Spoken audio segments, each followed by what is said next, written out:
ഇത് അനു, പാലാ സ്വദേശി. Thiruvananthapuram fort police ബംഗളൂരുവിൽ നിന്ന് അനുവിനെ പിടിച്ചുകൊണ്ടുവരുന്ന ദൃശ്യങ്ങളാണിത്. ചില്ലറ കക്ഷിയൊന്നുമല്ല. 1 വർഷത്തിനുള്ളിൽ കേരളത്തിലേക്ക് ലക്ഷക്കണക്കിന് രൂപയുടെ ലഹരി കടത്തിയയച്ച മയക്കുമരുന്ന് മാഫിയ സംഘം.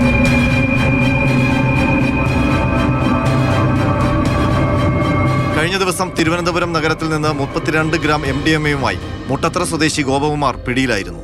അന്വേഷണത്തിൽ ബംഗളൂരുവിൽ നിന്നാണ് ഇയാൾ MDMA കടത്തിക്കൊണ്ടുവന്നതെന്ന് വ്യക്തമായി. ചോദ്യം ചെയ്തതോടെ ഇടനിലക്കാരി അനുവിനെ പറ്റിയും വിവരം കിട്ടി. അങ്ങനെ അധോലോക നായികയെ തേടിയെത്തിയതാണ് ഫോർട്ട് പോലീസ് കർണാടകയിൽ.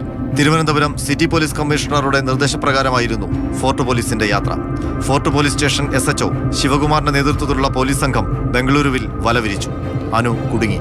വിദ്യാർത്ഥികളും യുവാക്കളുമാണ് അനുവിന്റെ ഇരകൾ. ബംഗളൂരു നഗരത്തിലെ പേയിങ് ഗസ്റ്റ് ഹോസ്റ്റലുകൾ കേന്ദ്രീകരിച്ചാണ് ഈ ലേഡി രംഗണ്ണന്റെ പ്രവർത്തനം. ആദ്യം ചെറിയ തോതിൽ ലഹരി നൽകി വിദ്യാർത്ഥികളെ കുരുക്കിലാക്കും. പിന്നീട് വൻതോതിൽ MDMA നൽകി കേരളത്തിലേക്ക് കടത്താൻ പ്രേരിപ്പിക്കും. ഇവരുടെ സംഘത്തിൽ കൂടുതൽ അമ്പാന്മാരുമുണ്ടെന്ന് വിവരം കിട്ടിയിട്ടുണ്ട്. അനുവിന്റെ സഹായികളും ഉടൻ വലയിലാകുമെന്നാണ് ഫോർട്ട് പോലീസ് പറയുന്നത്. കേരളത്തിലെ വിവിധ ജില്ലകളിലേക്ക് ലഹരി കടത്തുന്നത് അനുവിന്റെ ഏകോപനത്തിലാണ്. ഇവർ ലഹരി കടത്തിനായി ഉപയോഗിച്ച യുവാക്കളുടെ പട്ടികയും പോലീസ് തയ്യാറാക്കുന്നുണ്ട്. ഏതായാലും ലഹരിയുടെ ഉറവിടം തേടിയുള്ള ഫോർട്ട് പോലീസിന്റെ കർണാടക യാത്ര അവിടുത്തെ മയക്കുമരുന്ന് സംഘങ്ങളെ ഒന്ന് പീഡിപ്പിച്ചിട്ടുണ്ട്.